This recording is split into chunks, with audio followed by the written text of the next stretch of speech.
Hello, everyone. Good morning, good afternoon, and to our peeps across the pond, good evening. I'm your host, Jason Miles, and welcome to another episode of This is Revolution Podcast. I want to apologize for us being a little late. It's my fault. I will take the blame for that. The water has been cut off here in Mexico for me for now 14 hours, and I had to take a very third worldy shower before we started the show. If you are new to the channel, please hit like, hit subscribe, and don't forget to hit that notification bell as we're adding new shows and cross streams constantly. Also, don't forget June 26th, we're going to be live and in person in Brooklyn at Project PARLOR. It's an event. It's an event in conjunction with Sublation Media, where you can read my latest article that goes more in depth than the latest video essay. Welcome to the Dare Dome. Ben Burgess will be there. The homie Norm Finkelstein will be there. And Margaret Kimberly of Black Agenda Report will be there. So if you want to meet me, Pascal, Deep State Cuba, Doug Lane, we're all going to be there. It's free. So there's no excuse for y'all not to show up. Also, Pascal and I were guests yesterday on Pod Damn America. So when you're done here, please go check that out. And for those people that enjoy heavy and experimental music, I was interviewed for I Thought I Heard a Sound blog, and there was an audio interview that I did where we talked about music. He actually did not want to talk about politics. He actually had found the show, or he found the band Bitter Lake through the show, but he only wanted to talk about music, which was fine. I never really get to go off about music too much anymore, so it's a interesting dive, and I definitely have all of the spicy takes, like what is punk, what is selling out, and all that other good stuff. So there is no Pascal today. He's taking the day off. He actually said, we spoke twice last night, and he said he was actually going to write that book review on Elite Capture. So let's see if he was just pulling my leg, if he's really going to do it. But in his place, we have someone that hasn't been on the show much, mainly because of the time difference, because he's back in his homeland. Please welcome everyone's favorite professor in the state of Missouri, me, Jean Bajlan. Hello, Jason. Hello, chat. It's great to be here. It's great to be back on the show. And I should also add, in addition to my title as professor, I'm now also the managing editor of Sublation magazine. So if you have time, everybody, and you haven't seen it yet, go check out Sublation magazine, www.sublationmag.com. There should be a link in the description to this show to Sublation magazine if you copied and pasted.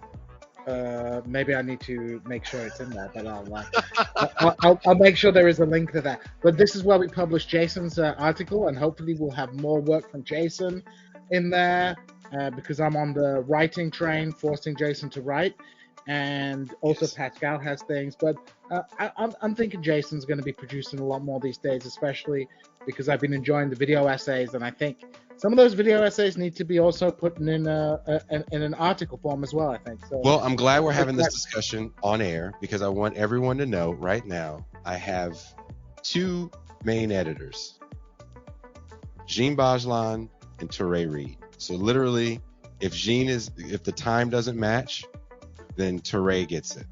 So anything you read of mine, it has to go past the eyes of those two tannish gentlemen first. Also, speaking of a tannish gentleman, he's everyone's favorite Jamaican. Marcus of the left flank, Vince.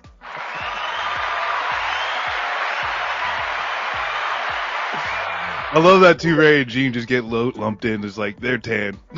It's just tan dudes. It's a bunch of there's two tan dudes that I'm happy because you didn't announce the biggest thing going on in Gene's life. He's having another baby? Well, it's possible, but that would be secondary to Platinum Jubilee. That It's Platyjubes. Platyjubes. So, You said Platyjubes? hey, Tuesday, isn't it, bruv? That's what they call. Jason thinks of Katie Halper when I say that.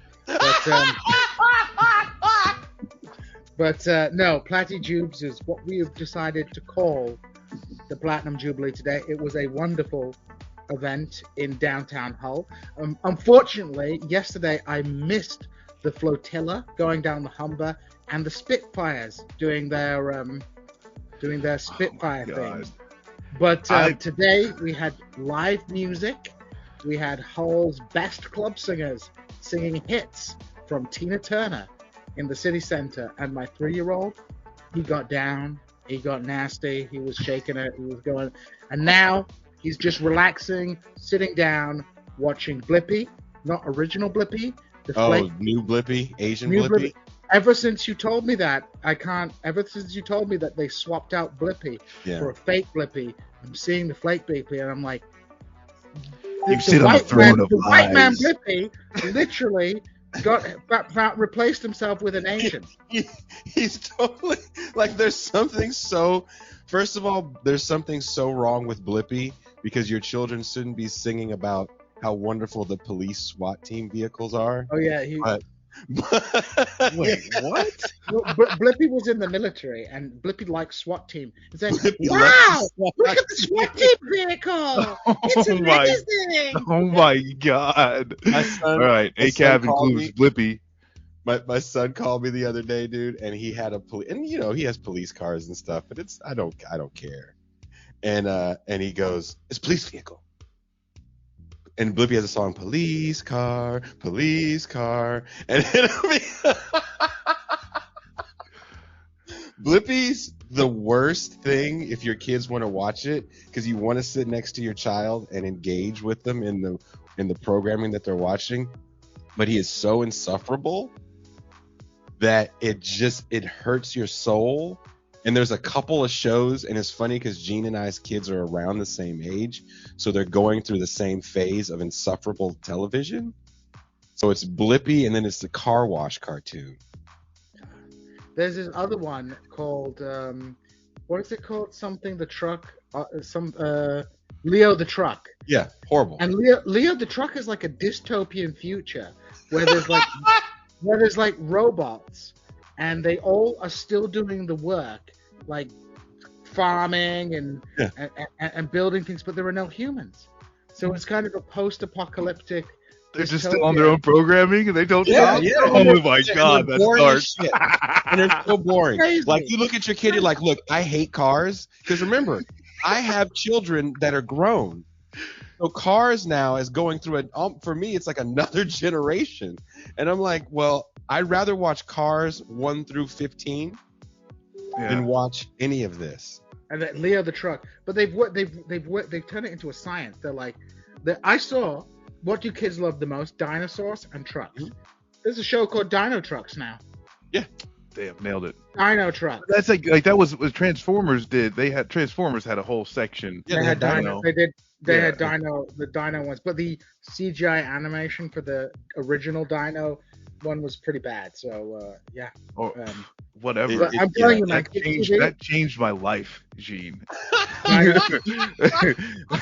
That's like, I was like so ready. I was like, the whole world is gonna look like this within days.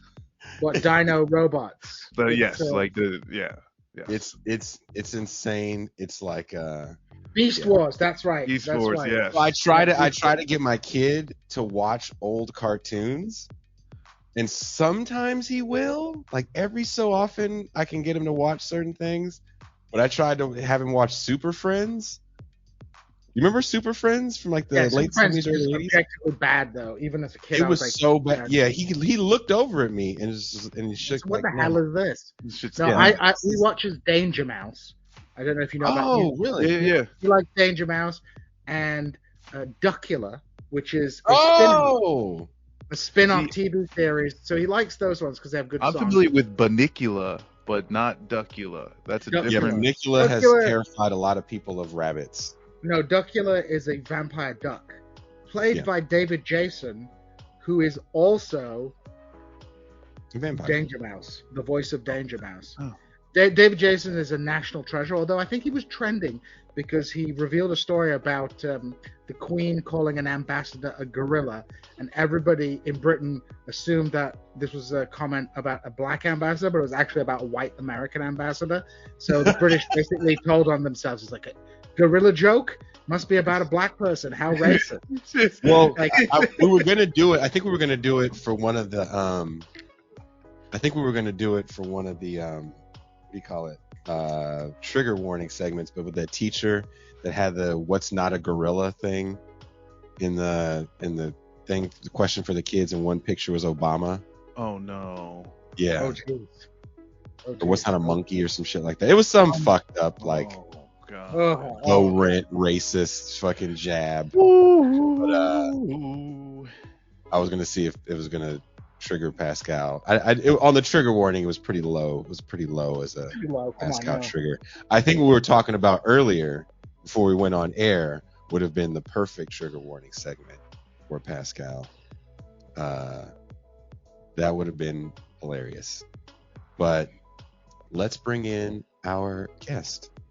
Susanna Kleeman is a writer from London who works in digital tech. Her first book, My Rejections, is a short memoir of hubris, humiliation, and triumph against the odds. Her first novel, Twice, is out on Zero Books, and that is where I first saw Susanna, was on Zero Books. And I was saying this off air, and I want to say it on air. I remember seeing her. She did this like really cool like solo thing, and she had this black backdrop. And I remember hitting up Doug. I was like, Doug, I don't know who this woman is on your channel, but this is like a really cool video thing she did. This is neat. You need to have her on more. And he was like, oh, you know how Doug talks, like, oh, she doesn't like being on camera. I was like, really? Because she's so good at it. So I didn't know who she was at first when Jean pitched out the name. And I was like, yeah, whatever. And then when I saw the picture, I was like, oh, it's the lady from the black backdrop video. Yeah. Yes, please, let's get her on. Yes. So please welcome Susanna Kleeman. Hello. Thanks for having me on. Thank you for agreeing to come on. Reading your piece in Sublation. It's titled, Is Marxism a Male Safe Space? Mm-hmm. First off, that title. Mm-hmm. Did you come up with the title? Yes, in fact, my title was Marxism, a Male Safe Space. Jeans obviously doesn't like colons, and he's moved it around. Yeah, but I'm very heterosexual, that's why. And do you ask me that because you like that title, or you think that's some kind of tabloid stuff that Jean's put on it? Jean does it to me too. He does it to me too. I want to read a quote from your piece. Early on your piece, you say, women aren't always represented or interested because consciously or unconsciously, they sense Western philosophy and political theory were set up as defense systems against them, a set of distractions and abstract wannabe weapons developed as the vanguard of a larger protection racket devised by men to try to control their uncontrollable vulnerability to woman's allure in physical and emotional realms. So, is this why I can't get any Tinder matches? Yes, well, I totally believe that. Otherwise, I wouldn't have written it. And let me tell you that I got my education in all of this from a man. That man would be Jean Baudrillard. I was, like everybody else, bumbling around, not understanding the stuff about men and women, not understanding a lot of stuff about the world. And then by chance, I started to read some Jean Baudrillard when I was in my 30s. Blew my mind. I don't know if you've read any. And helpfully, he mansplained everything to me. And after I read that, I understood everything in my life was transformed. I have to tell you that. But what he showed me was that I had been a very polite, eager soldier in a sort of trying to be equal, trying to be, not some kind of just silly woman, and try and get in there and really understand. And what he showed me is that far from the place that I had come from, which was thinking that women were in some way inferior than men, or women had been put down by men, which of course women have suffered a lot at the hands of men. What he showed me, the light bulb that went off in my head, is women have all the power.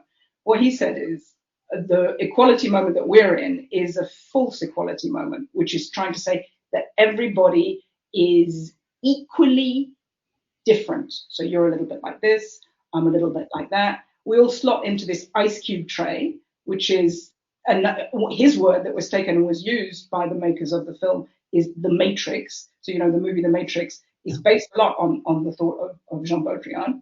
And what he says is the Matrix is putting us all into the Matrix is an act of violence and control. And within the Matrix, we're all supposedly equally different. But what he said about men and women, and not just about men and women, but we're talking about that aspect of it here. What he said is men and women are asymmetrically different. There is a vast difference between men and women. The vast difference is that men are, and here I'm talking in big generalities, and it's not all men, and it's not everybody. What I'm talking about here is heterosexual male-female attraction. Men are much more into the immediate visual appearance of women than women are to men. It's a different thing. And that gives women a tremendous advantage over men, has given women a tremendous advantage over men. Men can be weak-kneed by women in a way that women just can't be with men. And men have therefore constructed society as a defense against that. So I should be getting more matches on Tinder is what you're telling me, but I'm fucking up. On Tinder, meager gruel. I really would say meager gruel. I'm so sorry that it's come down to Tinder for everybody. Well, Bumble is more my thing because I feel like Tinder's for the young people and I'm old. But what about me? For me, all of this is so. I should say I am married. It's been a long time. I did a small bit of internet dating some time ago. I found it bad, but that was very much in the infancy of all this. But even so, internet dating, it's like going to Walmart, going to the supermarket, and just buying something off the shelves. That is my feeling about what internet dating. For you, it's like that. Yeah, but you say there's a big difference, right? There's a big. It's a huge look, the asymmetricalness of the symmetry. Yeah. I'm here. Yeah. Because I don't get to just swipe and pick. It's almost like I'm at the food bank. So you're at Walmart. I'm at the food bank and I'm way in the back of the line. So when I get up there, they're like, we have old cabbage or a mildly bruised tomato. You say that, but look, you're running your great big popular YouTube channel. Surely you've got all the people on YouTube flocking here. What you need to do? Hey, hold on. Look. You know what? I'm gonna do this because I need you guys off the screen. Because look, we need to talk. First of all, face to face. Because you need to understand something for a second here. Okay. This is a leftist YouTube show. So what? With 95% angry men that watch it. Okay, the odds of me having a young lady watch this show and then send me a message saying, hey, what are you doing later, are extremely slim. Has it never happened to you? It's never, ever happened to you? You want to know the truth? Yes. Of course I want to know the truth. That's the only interesting thing. There was a bit of a stalker for a minute, and it wasn't good. Well, there you go. You got stalkers. It wasn't good, though. It was very negative. Okay. But, if you're in the position of having stalkers, then don't tell me you're cleaning cabbage off the pavement. I'm cleaning cabbage off the pavement here. It's cabbage pavement. Okay, but anyway, even, for me anyway, I mean, I see we're going immediately into the internet dating. Oh, no. I want to roll back because, I want to roll back and before we jump into a serious dissection of Jason's Tinder. He's run away. He's got all upset. He's probably on his Tinder right now. The question I have is, can you elaborate then why you think Marxism specifically, or is it all philosophy, all abstract philosophy? Because it's why you think it's male safe space specifically? And I will tell you. Okay, I'll tell you about all my personal theories on all philosophy, abstract philosophy, and then I'll tell you why Marxism in particular. So what I think is, as somebody, what I think is that there's what abstract philosophy seems to be is to reduce the world down to logic, cause and effect, maths. Okay, what it seems to be is we can, if we think clearly enough, we can arrange the world. We can write it all down. We can say blah blah, cause and effect. This happens. This happens. This happens. We can understand the whole world. And for me, that's an insane belief. Because the world, in my experience of the world, is not like that. The world is an infinitely stranger place than something that can be extracted from lived reality, written down in maths, as it were, and extrapolated. And as I said in my article, even science, especially science, which all about unemotional, rigorous cause and effect. What's the highest place that science has got us to? Something where there's a quantum physics that doesn't match up to huge physics, where when you look at light and at particles, they change depending on who's looking at what. The quantum physics not matching up to the Newtonian physics just shows me that the world is much stranger than anything that we can comprehend. So the very idea that you can make a system for lived humans to live in and be governed by, or to rule by, that where it can all be written down and everything can be understood, is just madness to me. But what I see is it comes from a desire to control things. It comes from a place of being very out of control because of asymmetric attraction to women, because of the world being a freaky and mysterious place, because of all sorts of things that we can't understand because our brains are too small about the cosmic setup that we're in, out of all sorts of fear. Therefore, cling on to and create this space. And what I have seen about this space is, it's generally speaking, the people who've done it are men.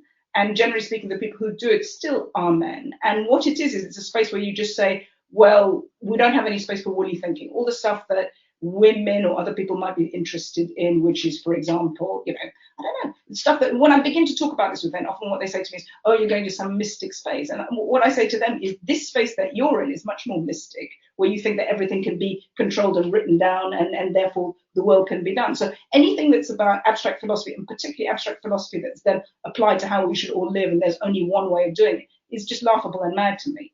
But I understand that it is like doing a crossword puzzle. It is a distraction activity. It is a game with rules that other men can appreciate what you're up to in it, and that you can study each other and see how well you're doing it. I understand that.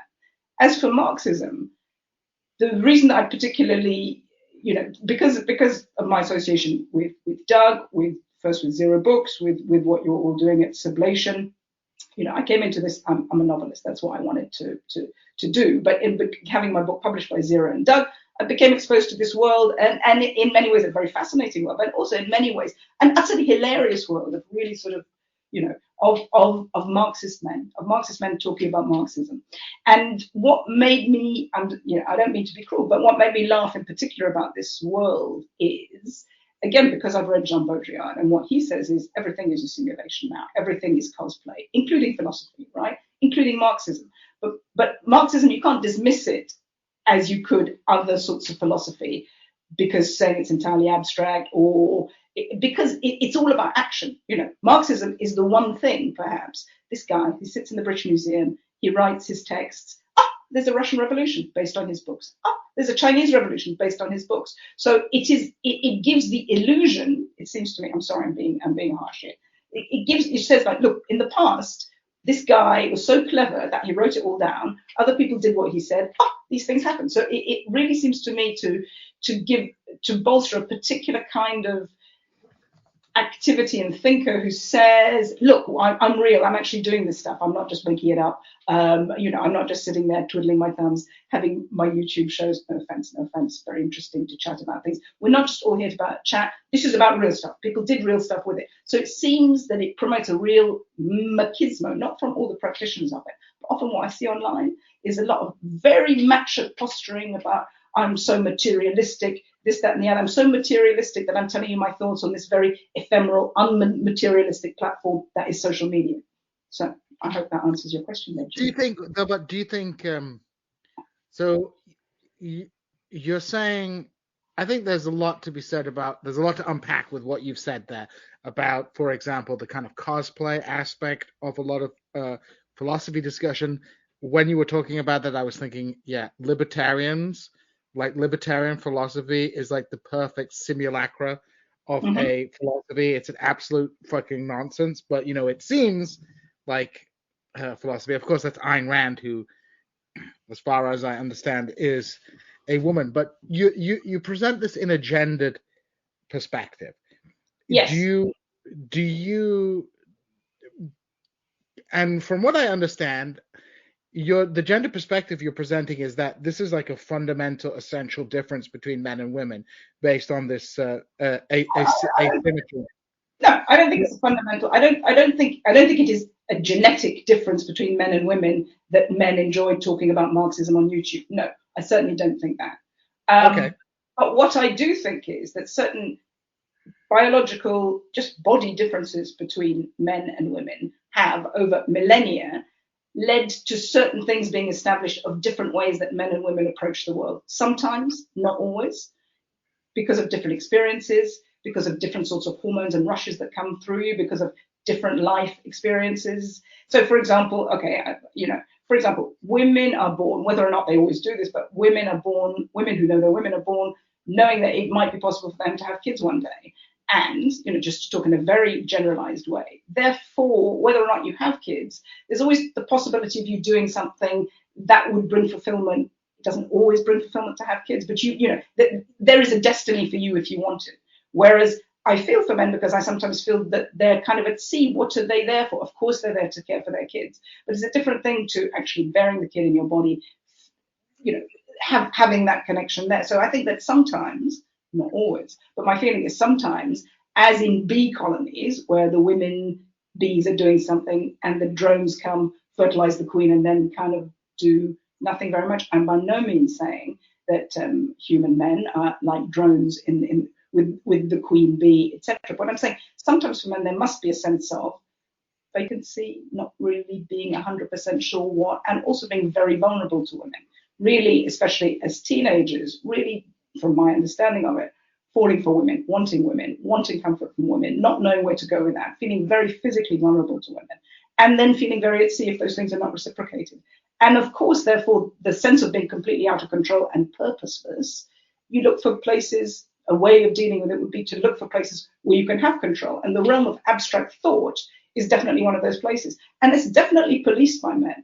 Look at me, I'm pretty abstract thoughter myself. Okay, I'm pretty analytical.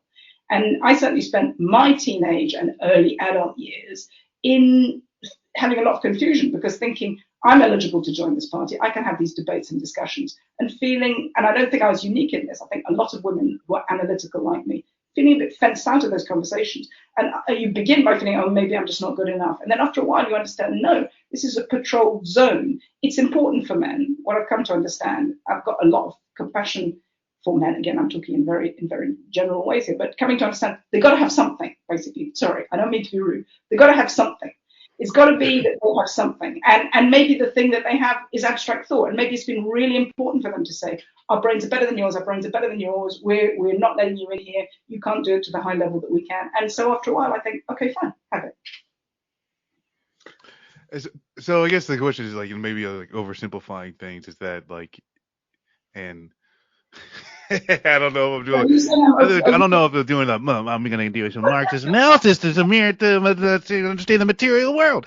But is it the conditions, or at least that is it, essentially just describing, misogyny within an academic field that drives? No, something. I'm not describing misogyny within an academic field. I hope I'm not. I hope what I'm saying is that that why would I want to join that academic field in the first place? I hope what I'm saying is something that is more epic than that. I'm not saying I'd like to get in there and be a philosopher. What I'm saying is that these things are built, and I would say, and I said in my article, I feel that capitalism, for example, is a sex crime at root. I think that the very systems that we're in come from a very deeper and more basic place, which is defense against the mess of biology, defense against women, attempts to have control over things. And I'm not saying that I have been misogynistically barred from these realms, but I'm saying that there is a thought process that men have done, which is about abstraction, about cutting it off from anything that's, the very idea of discussing, for example, going into nature, feelings you can get, reducing it all down to the one sphere is something that men have done. And it's not misogyny. I'm really trying to say to you, it's not misogyny. I don't dislike men, and I don't think men are worse than women or women are better than men. That's not at all where I'm coming from. That's not at all where I'm coming from. I think we are all prisoners of our cosmic situation and our biology, and that leads to lots of confusions between us. But do you not think that, specifically when it comes to, let's say, our perceptions of the field of abstract philosophy, the points that you're raising about the exclusion of women, could not those arguments be deployed in a similar way to, it's not simply they're excluding women, but also non-white people? I'll give you a concrete, example. There was a conference which I participated in a while ago, in which there was presentations on the racism in Kant and his thought. And, there were a lot of triggered white men, not every white man, but there's definitely, I would say the arguments that you're deploying, you could make the same arguments that this has been deployed by a particular historically constituted community of white men in Western Europe to not only exclude women, but also the what they see as the disorganized masses of Asia and Africa, the irrational civilizations. So you could counterpose this is not even about this is not about men, but this is specifically about Western bourgeois society and its desire to create others, which of course includes women who are otherized in a very concrete way, and also non-Western Europeans who, instead of seeing bourgeois society as the product of a particular mode of production, the Japanese managed to do it in the end, but something which is essential to their national or racial spirit. Yeah, I totally agree. It's about I agree. I think there are some refinements to it, but I agree. It's about people who want to be the subject and they want to have objects that they control. And it's about who says that they're and the subject in what we're talking about here has been rich white men. And it's pathological sometimes. It seems to be pathological. They have to be the subject. They are the ones who control others, and they control objects. And the objects they control are not just things, but they're also people too. And it comes from thinking you're the one who's neutral. You're the one whose brain is so very educated that it's in tune with the laws of the universe. And people who cannot see these things are objects. And but again, from what from the reading of Baudrillard that I've done, it's so fascinating. I'll go back and talk about why I think there's something slightly different with women in a moment. But what he says is, and I think that it's totally true, is that white men these days are so burdened with having been the subject, because it's an impossible thing.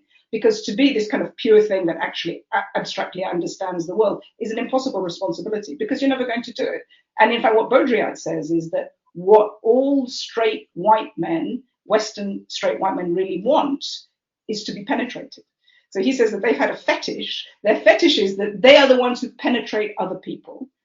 And that's physically with women, or else emotionally dominating. They are never penetrated in any way whatsoever. They're the one who do things to other people, not have done by. But he says their secret deep desire is to be done, because he says the responsibility for it is too much for them. And that is their chaotic place that he says rich white Western men are in right now. So despite their protestations of not wanting to be penetrated, their deep desire is to be penetrated. So it's like when Dr. Umar says that there should be no interracial dating, but actually he has a weakness for, I believe that it's called a snow bunny. Is that correct, Jason? Or I thought it was called a pog. A pog. Interchangeable? No, they're not interchangeable, Marcus. I think you could use those two terms for the same. Can you outline the difference between a pogue and a? Is it like a Venn diagram, or are they two separate categories? They are two totally separate categories. Totally separate categories. Oh, okay. No. A pog is a whole different. That is the weakness of the hotep. Is that like? Would you classify, for example, just so I have Is Meghan McCain a pogue? No. No. Okay. No. What about she's- Meghan she's- Markle? What about Meghan Markle? No, she's Meghan Markle. Well, I don't think she's so, no, no. she's No, not. She's what would you call Meghan Markle, Marcus? Well, she's mixed, isn't she? So like Yeah, she's she's kind of mixed. just out of she's just out of the So routing. Gene says Pogue. Yeah. Pogue is a band from the 80s. A Yes, sir. Pog is not. I will type in our secret chat what a Pog is, Susanna, Okay. I was because thinking, what is I'm a not pog? going to And I stay thought, on air I was like, because say this it. show, look, this show already has enough people triggered. So I'm not going to do even more triggering because people say some horrible things about me on the internet. But I will send you a private message on our chat and show if you know what a Pog and a Pogue is. I'm sorry. I'm not very It's the up accent. on the terminologies, but I think, because why then is the difference? Let's move away from the pogues and the thing. What is the difference between the hostility of, let's say, elite white bourgeois philosopher guys? What's the difference between the hostility towards non-Europeans and towards women? I mean, your point is that there's a categorical difference between that kind of hostility that they have. I think that, and here I'm just talking large, I'm saying whatever comes to my mind. And thank you for having me on your show to just talk stuff. But what I think is, it is easier for a white man, a rich white man, to allow the brain of a black man or a non-white man into their space than it is for them to allow the category of women into their space, because the category of women has a different brain for those people, because the category of women has a power over them just physically with the body that perhaps the category of other non-white man does not have. So something else that this reducing the world down to the abstract level of philosophy does is it says this is the only thing, but this is not the only thing, because we're all having this chat now, but there are other registers that you can experience the world, and we're having a very sort of intellectual, one could even say dry chat here, but it is also possible we can relate to each other as humans, just as neutral humans, and the argument that we're having. But it's also possible that if we were meeting in the real world, we would have different effects on each other. It would have nothing to do with our brains and all the words that are coming out of our mouth. It would just be about our body's physical reactions to each other. And I think that for white men, women are more threatening. I will say that. I think that to some degree, in some riches, women are more threatening because they cannot control what their own body might do if they are heterosexual in that. That's what I think. Well, I need to say this is not a dry discussion. This is at the very least a moist discussion. But it's obviously not a dry discussion at all. But I think we're all being very polite and prim here. But if we were all in the real world without our clothes on, there would also be different power balances that would happen here, aren't there? That there are, and it wouldn't be about who is speaking the best and who's the most logical. There are different registers of experience. This is exactly the point that I'm saying. If you're frightened of those different registers of experience, then why not bring it all back down to the abstract level where you can control things? I mean, I think that raises a really important point. In a sense, racial and ethnic difference it's not random, but it's really arbitrary. It's like which groups are on top. Humans are humans. What color they are. How tall they are, and all those terminologies are that's just historically constituted. But there is a more fundamental sexual. What's happened to the guys? I don't know.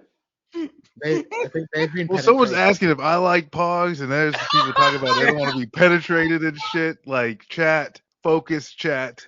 We need you to get back on the train, okay? So, but you would argue then, more than any other so-called identity group, there is a fundamental material difference between men and women that has this, Yeah, there is a material difference. You've got different body parts to me. You've got different body parts to me. And it doesn't matter how intellectual you are, remove me from the equation. But what I'm saying is your body part's going to do stuff when you see, if you're heterosexual, when you see somebody else's body that isn't the same body as your body part, right? That's what's going to happen. Yeah? Whereas amongst you men, you all got the same body parts, right?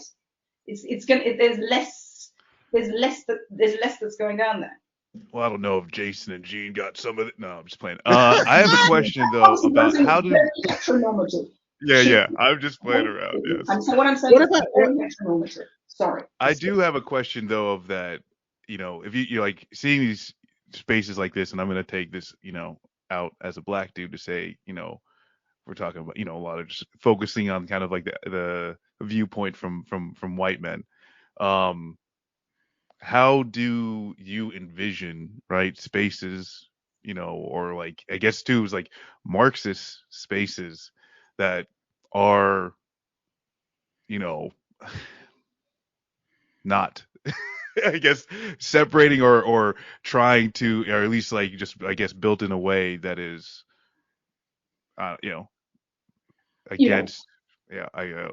I'm not. The argument I'm giving here is not an argument about inclusion. I have to say to you, it's not an argument about inclusion. I will, obviously there are things I could say in that, which I think is off-putting to have to see that the place of Marxist discourse, if it's not the university, which it isn't to most of us, if the entry space of Marxist discourse is online, is on Twitter, is perhaps on YouTube. Well, Twitter is the worst place because everything is so short in it. But to see that what goes on is a lot of posturing. What goes on is a lot of who's read this text, you didn't read this, why didn't you do? Everyone playing teacher's pet. It's like, who cares? Nobody cares about that. Or only you care about it amongst yourself in your private club. If it's really about making a debate, so Sublation Magazine, it's a good place because you can write stuff. It's not about, you said this, you said that, why didn't you do that? No. It's not about that. It's about writing something and reading it and thinking about it and absorbing it. So for me, even though the bit I'm least interested in is the bit about inclusion, to make it more interesting for people, to spread the message more widely, people got to stop preening, primping, slagging each other off. Nobody cares about that. Isn't that like a Twitter problem though with everything? Like all kinds of. So yeah, I think your point is fairly taken about online media. I think there is a lot of posturing on online media for entertainment value as well. People like drama, right? People don't want to sit there and listen to like a friendly exchange and a thoughtful discussion. They want blood sports. But they want blood. I tell you what people want. People want, number one, what they want is truth. Okay, and when they can't get truth, they'll take blood sports. And so the prime thing I would say is that what I'm saying may be heretical here, but a sense I get about Marxism, again because I've read Baudrillard, and again in my essay I quoted the very interesting thing he said, he said, there has already been a revolution. It's not a communist revolution. It's not a bourgeois revolution. It's just a revolution. And what it is a revolution of machines. That we live in a completely changed world, that we're not taking we're not really debating what the actual issues are.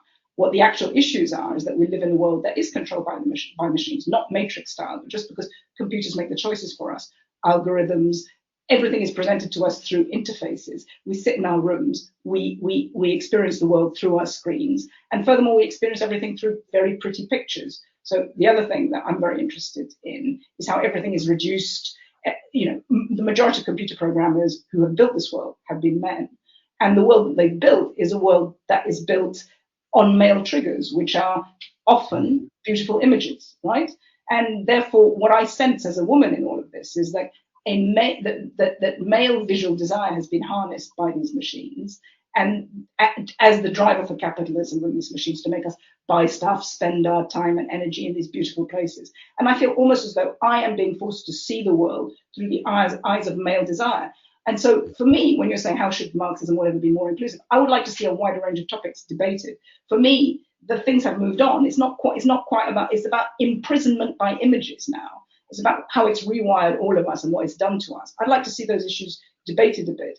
I'd like to see it's instead of moving on from what might be old debates, I would like to talk about some new sorts of debates, which are to me about the dangers of extreme aestheticism of the world. Well, on that point, since we're talking about Baudrillard, one of the key concepts he has is the simulacra. Mm-hmm. Can you tell us a little bit about that and how that concept kind of drives in to what you're talking about and the kind of debates that would, the debates that you would like to see? Yes, I definitely can. So he says, his famous book, which is represented in The Matrix, which is Neo opens a copy of, is his book's called Simulacra and Simulation. And what he says is that we live in a world which is an unreal, hyper-real world. We live in a place where there are objects much more, everything has been made much more beautiful than reality. So that's what hyper-reality is. Beautiful images, beautiful pictures, Instagram, everything is much more beautiful. And we're lost and addicted to this false world. But that's not everything about what Simulacra is. You all seem to have gone away. We've become very small. What he also says about Simulacra, which is to me the most interesting and important part of it, is that in the old days, we knew that there were many worlds and many registers of the world. Yes, there's the church, there's the state, they were really oppressive. But you could also just go behind the hay bales and step out of those spaces and have other worlds and other experiences that were never recorded, where you might, we tend to think sometimes, for example, in the past, nobody had sex outside marriage. Obviously, that's just not true. It's just unrecorded. There was secret parts you could experience the world. You could step back from the world. And what he says about our hyperreal digital world is we're told that there's only one world. We're told that this is the one space, that who we are in these spaces is who we are, that the capacity to step back, be someone else, have secret worlds, do even illegal stuff has gone away. And we're all being reduced down into this one world that we sit in, which is this hyperreal world, which is a cheap world made of images, where before you might want to have, you might want to have a beautiful house. And now you can be satisfied with looking at pictures of other people's beautiful houses that can give you a little bit of the same buzz that you might have had from the dreams and desires you had before. And therefore we're just being sated with half-life, basically. Like when my son, instead of playing with his truck, watches Blippi play with a truck. Exactly. And my son, lost in video games, which is already a world of simulation, no longer doesn't even want to watch the video games. We want to watch people watching the video games. We want to watch people watching people watch people, while we all sit there getting really large, right? And that's even like tying into something like especially like on like Twitch and like online media, like the debate bros, like at these debates, it's like you got people watching the debate, then you have like the people review the debate, and then people like reviewing the review of it, and like and the just debate, like you're reliving the same thing over and over. The debate itself is a simulacra, because rarely is it anybody who knows anything about the topic that they're debating. It's just some streamers debating with some talking points that they got from someone else for the entertainment of people who will later recycle. I mean, this is my biggest issue with Gene, left media. I click on all of the links at the bottom of the Wikipedia, okay? Every one of them. I make sure that they are still working links, and then I go forward with my argument. I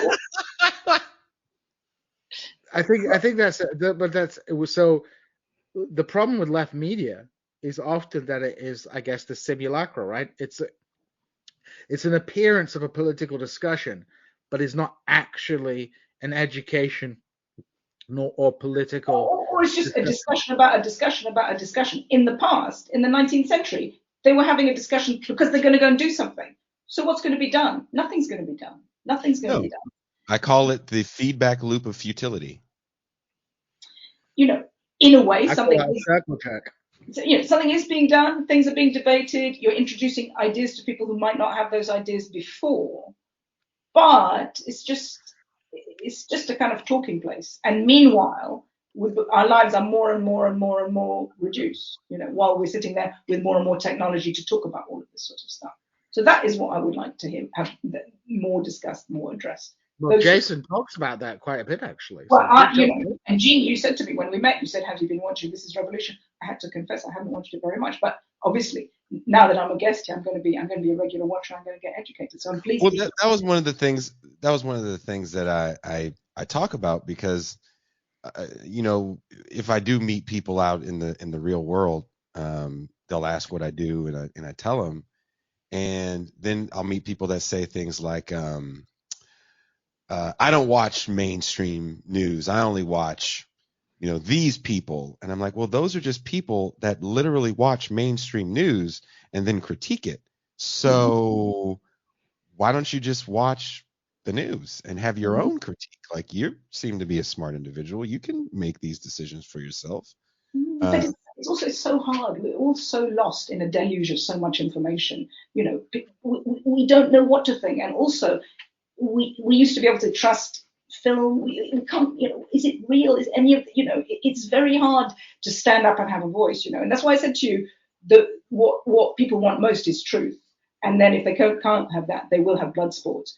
What I want to see is truth. I want to see people talking in all their confusion and vulnerability without being scared that they're going to be hit back. Oh, you said this on Thursday. Now you're saying that. You said this. What I want people is to have the freedom that I have given myself for no good reason, because I sit here in my privilege to just say whatever I feel like and speak what I feel like without fear of repercussion. I have that because of my privilege. I have that because of my age also, I am not so scared of stuff, but that's what I want for people. That's, to me, the pleasure and joy in life is just speaking your mind without fear of repercussion. I think this comes down to this whole discussion about cancel culture, and I don't like the term because people have always been cancelled. It's they cancelled that guy who broke the German codes in the Second World War because he was gay, and people have always been excluded from the public sphere. But I think the censorious nature of discussion and the way that you have to present as an online personality, inverted commas, you can never have a moment of weakness, right? But you have to. But you know something? You absolutely can. We talk about. No, I mean, but there's a culture. You can do what the F you want. What I think is that most people don't understand that. If we talk about this, it sounds like these are the rules for YouTube laid out over the last 200 years. People just made up this stuff now. What holds people back is the fear. Who cares? Who cares? Yeah, I in think my great age, that's the place that I've come to, and I must say it's a very liberating and wonderful and wonderful thing in place. I would like to see more of that. It's only each other's peers holding you back from doing that. You can say and do whatever you want, and the absolute reality is the people who are the most interesting, who get the most views, are the people who are most authentic, right? Who are actually saying something from their heart, even if it's stupid. Look at Joe Rogan. You know what I mean? I think he's a perfect example.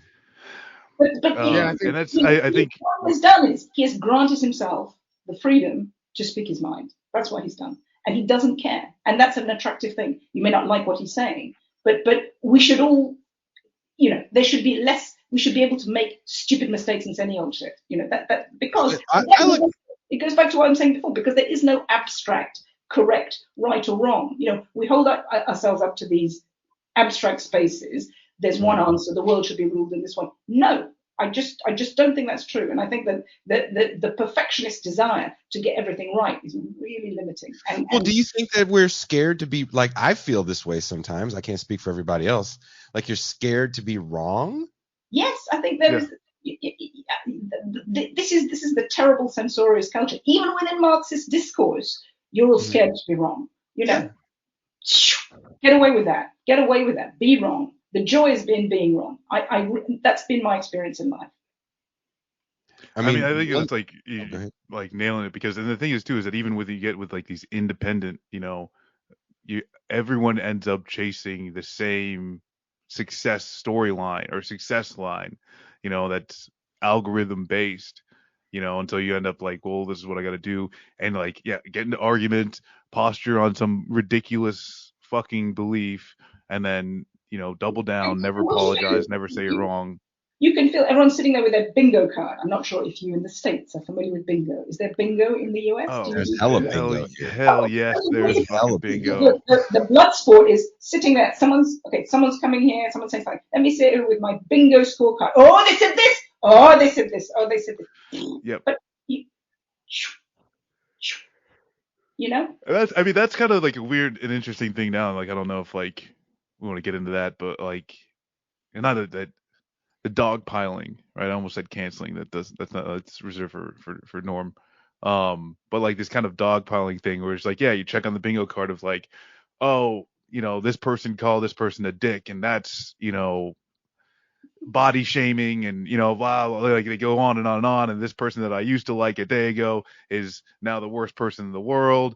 Let me, and like all of these things over and over and over again, where it's like people are going to do that kind of stuff. But the question is, do you care? And the answer is no, you shouldn't.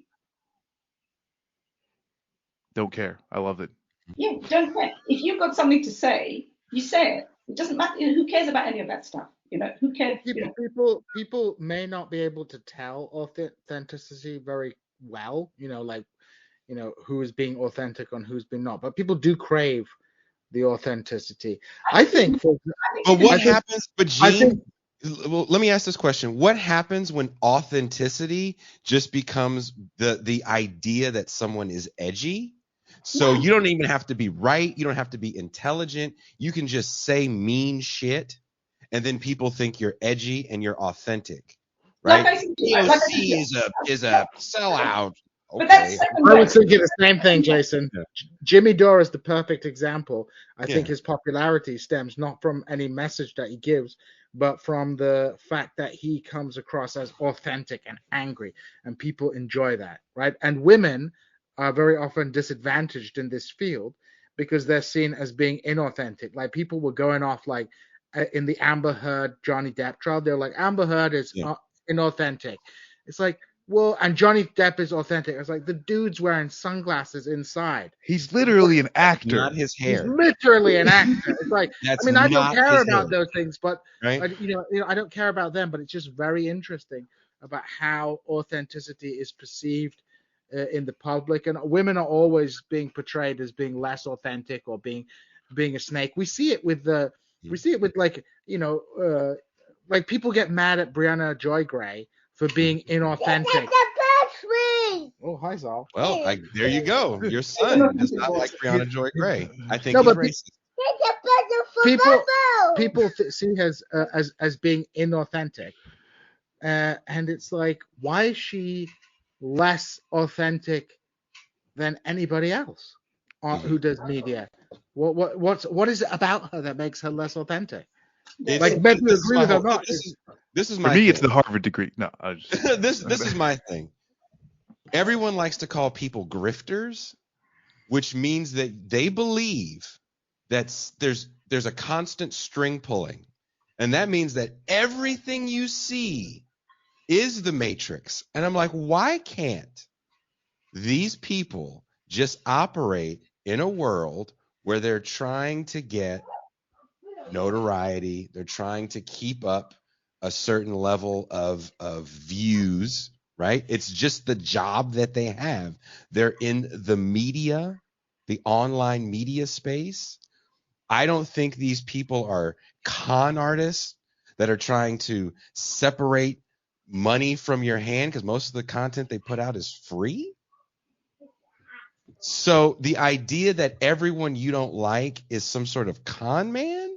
Well, but that reflects back the place that we're all in, where we feel, even if we haven't expressed it to ourselves clearly enough, that we're in an inauthentic world. So that one of the worst slurs you can give people is you're inauthentic, because we all feel confused and that there is something inauthentic going on, because there is something inauthentic going on.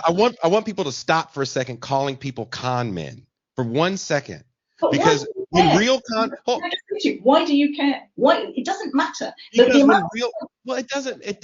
doesn't matter. But it matters to me in this way. No, fuck that. I'll say that it matters to me in this way, because it makes me sad that when real discussions are trying to come to be, they can't happen because everyone assumes that everyone's a con artist. But not everyone It's like, does. why is everyone a But not fucking everyone con does. artist? And I really think the amount of energy, I mean, obviously, I have no platform, and you must have a very different experience, and you're in a milieu that I'm not in. So I don't know what the pressures of that actually feel like. But in my innocence, what I would say is the time that one spends concerned about those sorts of things is much better spent saying people are going to do what people are going to do. What I'm going to say is something true and interesting, and inevitably, I just know that it's true. That if you say something true and interesting to people, it's always going to be, haters going to say hate, as they say. But there's always going to be people who follow you when you're saying something true, interesting, good. Use your focus on,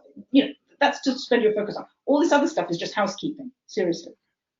But I do think there is a concrete point there, at least in the sense that the calling, it's almost as if people can't believe that there are actual ideological differences in the world, and people have different ideologies and worldviews, and instead differences in ideology and worldview have to be down to the fact that if they don't agree with you, they're trying to separate you for your money, or they're doing something inauthentic. And I think in a general sense, I agree, Susanna. It's that there is like a profound alienation with politics, and people are profoundly cynical.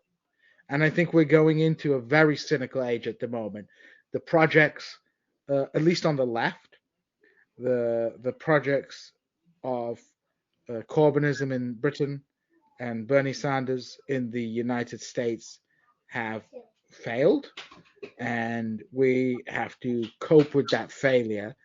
And I think we just turn in on ourselves, because one of the things people liked about Sanders and Corbyn, who are not conventionally charismatic people, was a sense that, oh, these are like authentic people who, for especially Sanders, had this kind of authentic appeal that was that the mainstream media was like, why do people like this grumpy old Jewish man?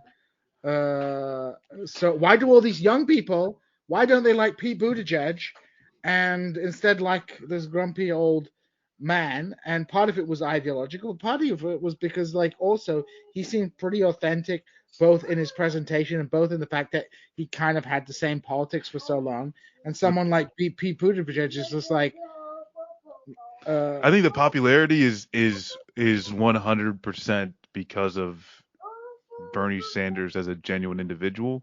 And this is something that, like, with my like past work, like, it's kind of like frustrating of like understanding of like the saying that's like, oh, like the Democratic Party is just a controlled opposition, which is, I could agree that, like, that party is seemingly it's like acting in a way that could be described, like they're just being controlled, but like that's not actually true, and working in, as a staffer in the past, like, yeah, the people who have their hesitations about policies like Medicare for all, like, while I think they are incorrect, like they're just, going to the numbers, they're just wrong about the expensiveness and all of these things, but they come from a genuine place of worry that some person's health savings account might be harmed in the transition, and that person is more, that person is needs is held higher than like the people who don't have health care at all. That doesn't make this person, that is, like, like that person is not necessarily evil. It's just they're understanding. And there's no controlled opposition, more of just like a series of things that have been put in their face and understandings of life. And then here we are. So it's not to say, yeah, like to Jason's point, it's like there's not millions of people look in the mirror and say, I know that socialism is the way. I know that everybody should have housing and healthcare and food, but I'm going to go out and talk about fake scarcity and reforms that aren't going to do anything and all that type of shit. Which is Like, just I refuse to, works. like, people get to the point where they think when you say everyone's a con man / grifter, then you're starting to believe that everyone thinks like you.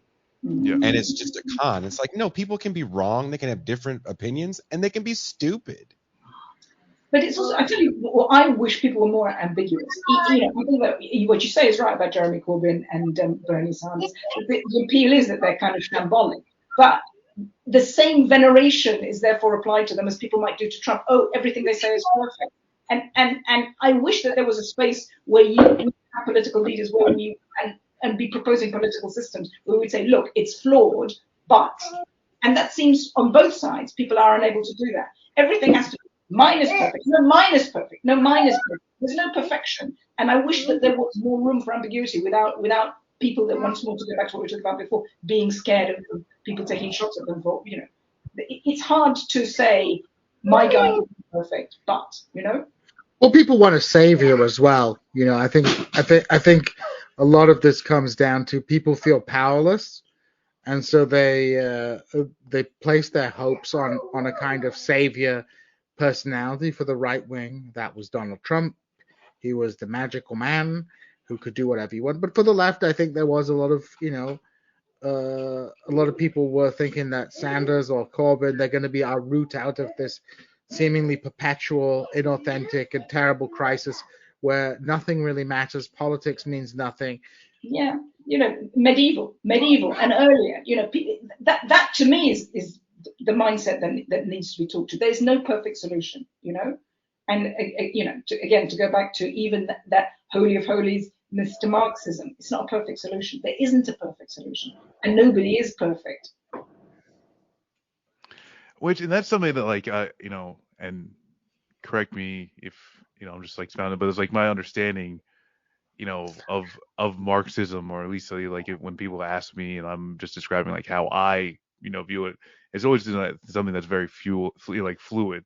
It's some helpful tips to help try and figure out what the fuck is going on in the world. Yes, but that's not how it's presented. That might be how it's presented when you read it properly, when you're in the university, when you're sitting with the book.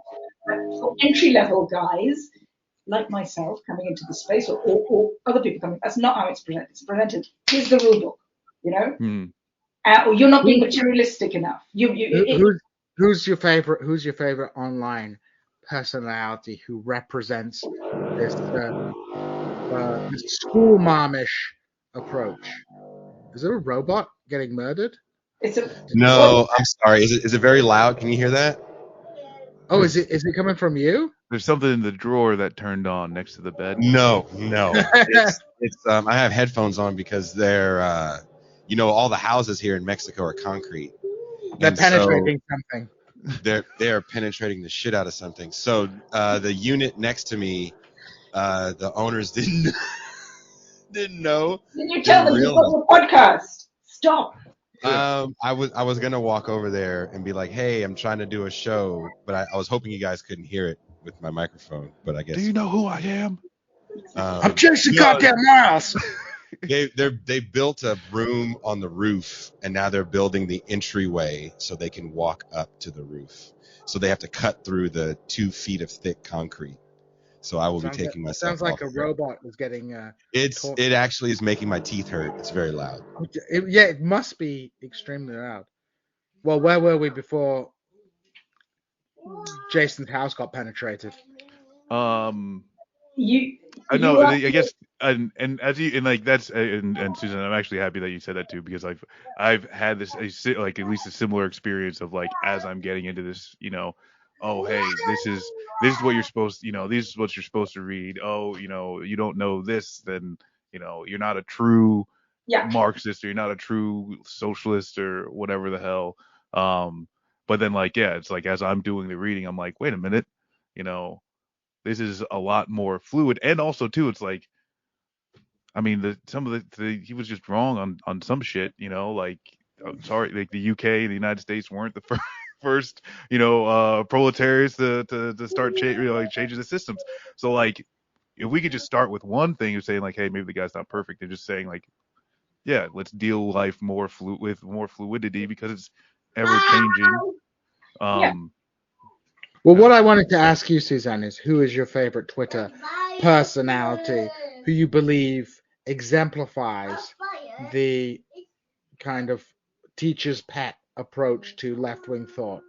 I love Benedict Cryptofash.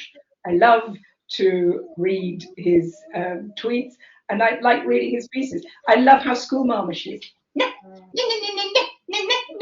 It's hilarious. He to me is a comedy character, and if he is a he, maybe he's a she. If I'm feeling a bit bored, I'll go there just to see a sort of a kind of sitcom Marxist teacher. You didn't do this. Me. He's just an entertainer for me. Some of it's been interesting, and I've learned from it. But if that, I don't, he wouldn't have me in his club. And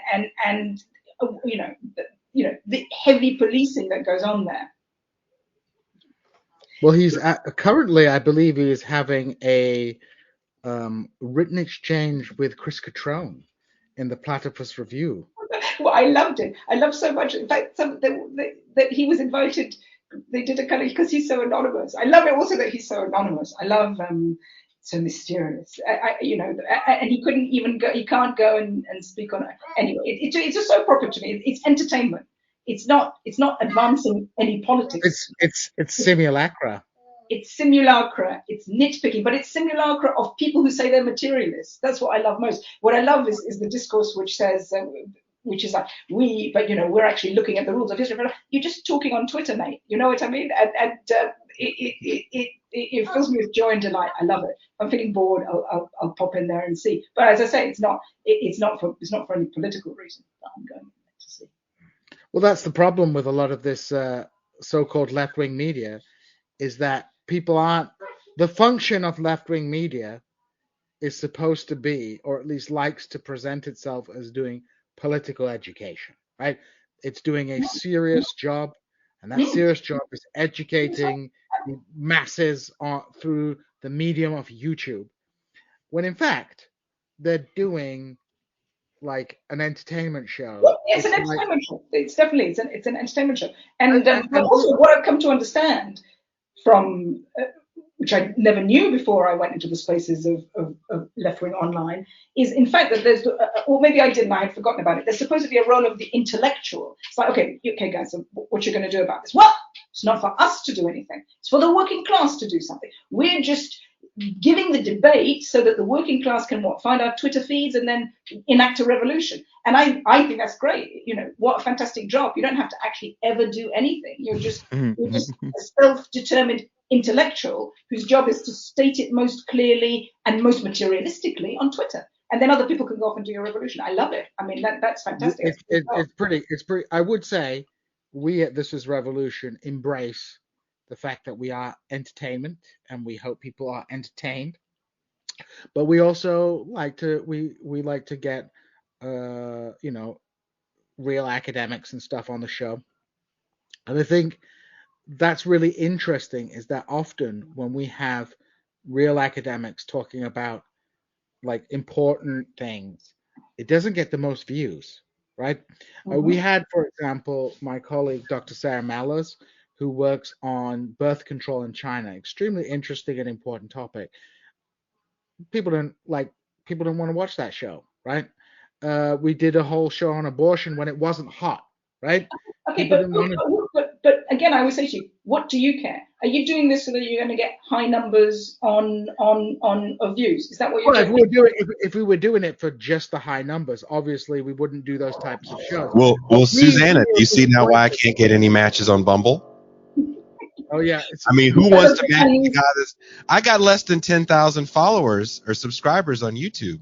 I can't get legitimate Bumble matches from that. These women want 30,000 subscribers. At least 30,000. Well, no, not the stalker. She was willing to do it. The cost of Bumble matches is too damn high. Look, Marcus has a blue check mark on Twitter. Pogs all over him. That's why he's got. Come on, man. A blue check mark. Why are you not doing? Why are you not doing? Because I have the Susanna Kleeman approach to fuck it. I'm going to do what I want to do. I piss everybody off. I have a few people that watch the show just to tell me that I love other people that I don't love. And then I go outside. Jason, what's better for you in the end? If Marcus is just towing the corporate line to keep his line, and Then in the end, in the tortoise and the hare is what I'm saying to you, Jason.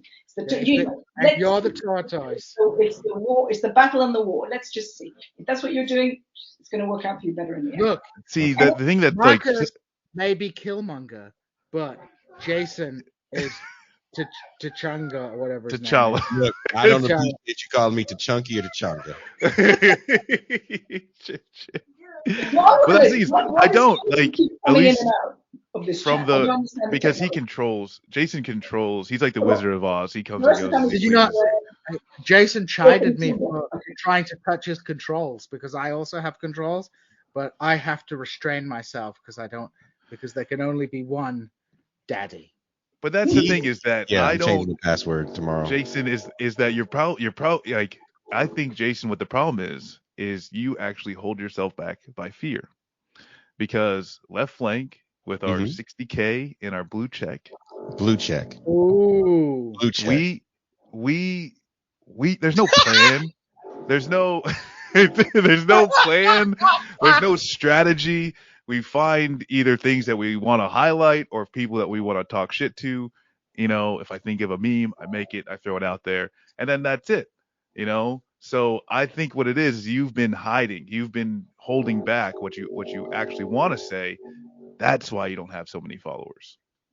But what I'm interested in, we really equated followers with Jason's success on dating sites. Are they the same thing? Is that the same thing? Are you looking for? And therefore, then maybe the issue on the dating sites is you're not looking for one person. You're looking for lots of people. Is that a problem? I thought variety was the price of life, Susanna. We're trying to be fluid. I'm trying to be fluid. I'm just old lady, so what do I know? But what if you're giving the impression on these dating sites that you're looking for lots of people? Maybe that's where you're going wrong. Is what I'm saying. That could be it. No, I give the impression that I'm a lonely man that lives in a country they don't want to visit. Well, then why are you not on Mexican Tinder? All the women here got married at 15, and they are going to stay in those horrible relationships until it's. You know what, Jason? That's just not true, though, is it? Not everybody in the whole of Mexico got married when they were 15. Not the ones on Mexican Tinder, anyway. The ones on Mexican Tinder are really young. I have an age cutoff. If you are under 42 and don't have any kids or issues with relationships, I can't date you. You have to be someone that's going to ruin my life. Here's a radical suggestion. Why don't you just throw away the dating apps and go and meet people in the real world? Whoa. Ooh, you are talking crazy talk here. Hold on a second here. That's not how it works nowadays. Whoa. Hey. That is just so. Whoa. Why not understand those things? Nigga, what? Yeah. Why not go and make hot eye contact with somebody in the real world? Because when I do, either they have a significant other that is in a cartel, or okay. I'm hearing a lot of the problem is Mexico from you, but maybe I'm wrong. And also, he's not a libertarian, so he doesn't like young women. But hey, you know what? You're going to go to the Sublation Media official launch party in New York. I've seen the poster. In New York. So, Susanna, there's a term we have here in America, and I'll try to make it British. That party is going to look like a sausage pie. A sausage pie. A sausage pie. You said the trigger word. It's sausage pie. Sausage pie. Okay, but you know something? I think you have been schooled too much by just being in small online spaces. When you go to New York, you don't just have to go straight from the airport or wherever into the bar, stay there, and go away again. It's also possible to walk on the streets. It's also possible to go to other bars where it's going to be less of a sausage party, and practice locking eyes with someone in the real world, right? It doesn't just. I don't drink, so well, women automatically think I'm weird. This is something that came up. You can have a virgin to Shirley Temple, like a real man. But It's a there's something that came up in your interview with Doug Lane was like the process in which people get into a relationship, Mhm. you know, and the relationship that I'm in right now, you know, like we went to school together, you know, there's a few other things that like we had in common. Oh, you start hanging out, you know, next thing you know, things happen, right? But that's not exactly what can happen, right? Like that's not how dating apps like really work. You know, it's like this kind of like it's already pre-curated, you know, so it's not like, oh hey, I'm meeting someone at work or you know at Yeah. the So to me, that's grocery why store or the gym, you know. dating apps are totally fatal. And if I were to be looking for somebody now, there's no way in hell that I would do it I'd go on a dating app. Maybe I just have to learn the hard way. Maybe that's just how it is. Blah blah. But I just don't believe it. To me, they are unsexy things. Dating apps. They are meat slabs. They are butchers' shops. The mystery, the joy of real world encounters, which is like, is that person looking at me? Is that person? Is it going to happen between us? Is there something between us? Are they even looking for someone? Are they? Are they not? That's the pleasure to me. You know, that's what I miss in being in long-term relationship. Those things are not necessarily there anymore. That's what's exciting in the world. The excitement is, does that person like me? Who are they? Could I find out about them? Not. Hello, I am looking for somebody. What are you looking for? Oh, it matches. La la. You know, it's not Well, sexy. and here's my new problem. So I was downtown yesterday, and I had no idea that there's a huge motorcycle gang convention in my city. Not a motorcycle, but motorcycle gang. There's literally a very violent motorcycle gang, and apparently every year Yeah. they come down, and so there is a good amount of women walking around.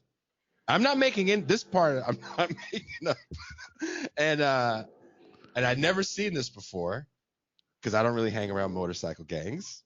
Uh, Mm-hmm. but there's people walking everywhere, which I'm like, oh fuck, I was trying to find something to eat, and I walked by this woman, and on the back, and she had a vest on too. So mostly it's all dudes, right? All the dudes with the where they're from and the name of the gang. And then there was a woman that walked by, and she had the name of the gang, and on the back of her jacket it said, "Property of Sleazy." And I was like, fuck, dude. And then I saw Sleazy.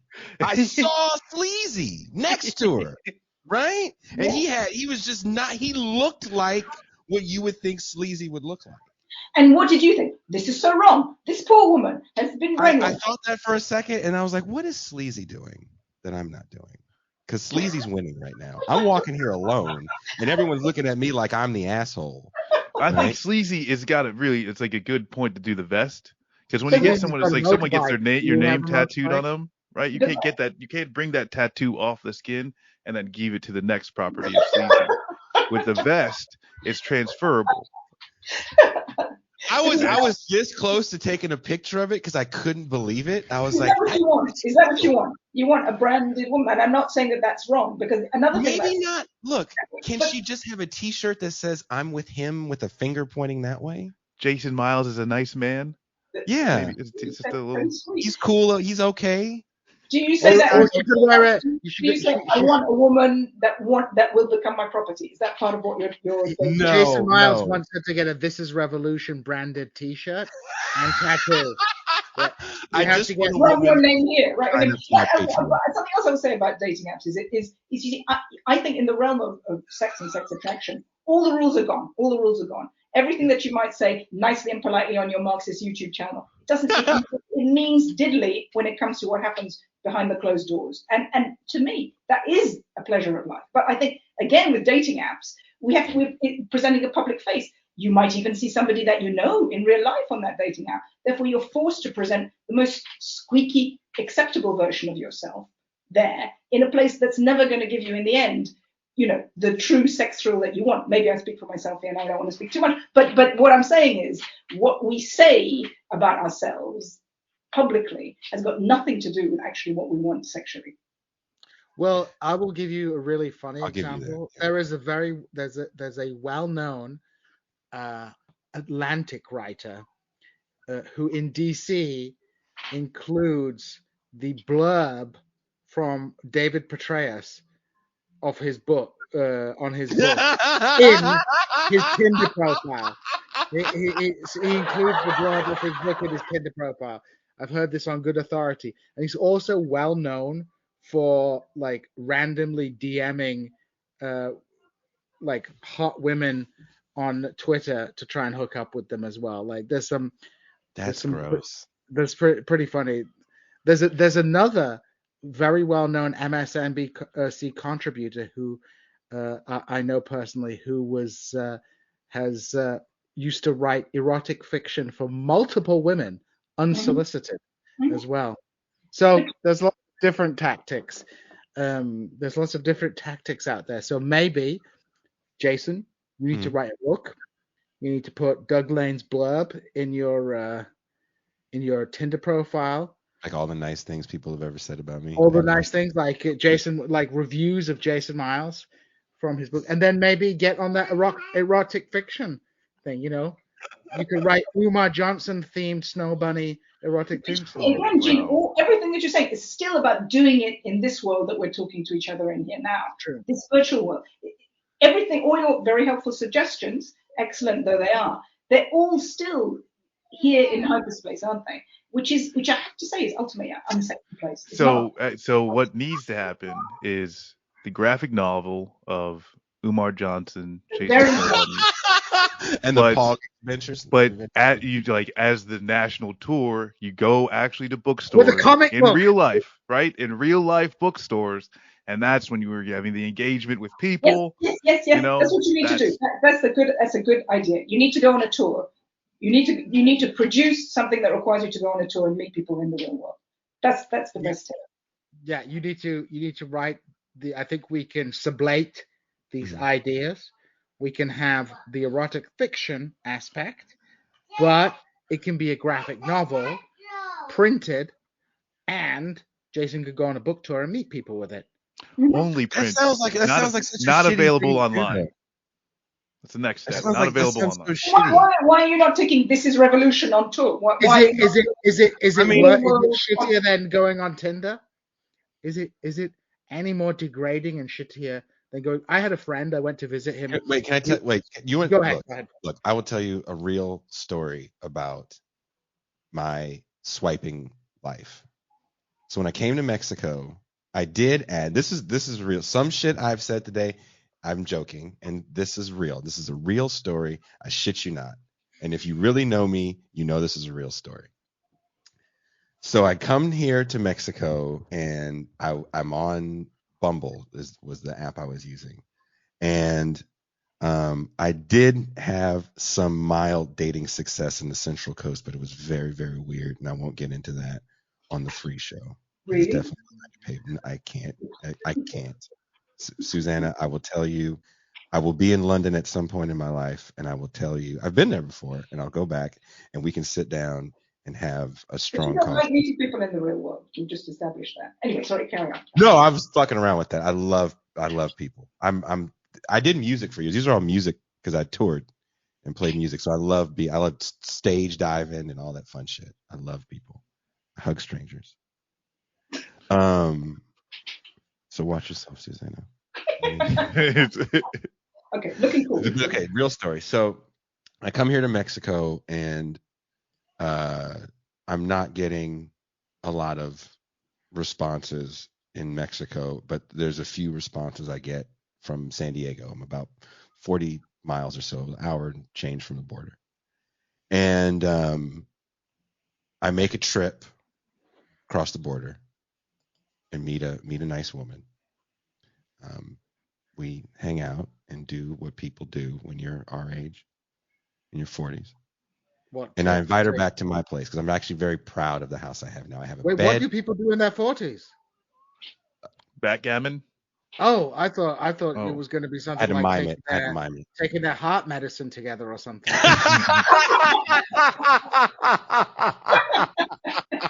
Somebody said complain about your kids and complain about your kids. We're sorry, we've got that to look after. Yeah, you complain about your kids and drink cranberry juice. Yeah, talk about who's got the coffee is great. We all just turned into old Jewish people from New York. So I invite her to. I was like, you have to see my apartment. I have this nice apartment. I have this Susanna, I have this beautiful view of the ocean. I live on top of this fucking mountain. Like everything about this apartment. Like I said, I have a bed frame. It's I keep the bathroom so clean because I am so afraid that anyone will come in there and be like, this looks like a man's bathroom. It's like, no. This shit smells like cinnamon and sugar. not Right? shit. I'm on my best behavior. I'm holding in all farts. Oh wow. I'm even making sure I'm not even eating farty foods. So I don't have that uncomfortable like this when you're sitting there talking. Like, are you even listening to me? Like, I'm listening. I'm holding this hot. So she comes back. We have this great time, and we're sitting eating. I cook breakfast in the morning because I actually cooked professionally, so I can make a badass breakfast. I have this really cool kitchen, right? I flip the eggs, right? Not like a novice, right? There's no dehydration on those eggs, baby. How would you like them? Over medium? Got you. So everything's right. Everything is right. We have this nice time, and she looks at me, and I look at her, and I say, "Isn't this great? Like, we could, we want to do this more. You want to come back?" She goes, "This is a beautiful apartment, and I think you're a wonderful person. I really do. I really like you.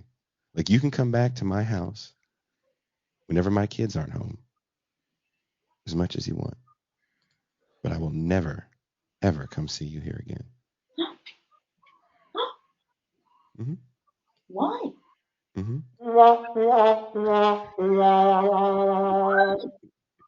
She said she didn't want to drive across the border. She had worked with kids that actually lived on the other side, and one of them had gotten kidnapped, Mm-hmm. and he had stopped talking. And so she was like, "You're cool if you want to. Again, you want to come across, and it takes me sometimes 3 hours just to get across. Mm-hmm. Like, that's really got to be some good stuff for a 3 hour drive. Like, you can't. We can't be watching just Netflix." But yeah. So I was kind of like, after that, I was like, I'm done with dating apps. Damn. It's cold blooded. Yes, it is cold blooded, but that is what they reduce things down to. Are you a suitable product? What they make you is something that is exchangeable with somebody else. Whereas our ideas about attraction in the past, which might have been wrong, and certainly were much idealistic, were about finding one person who was unexchangeable, right? And this seeing everybody in their boxes on these dating sites gives you the sense that they're, swap out this one for this one. That people, there's nothing unique about people. There's nothing that there's no more the feeling of like, I can't live without this person. Like, the connection that I have established with this person is so electric, and I'm just not getting that same connection with anybody else. Therefore, I can't swap it out with somebody else.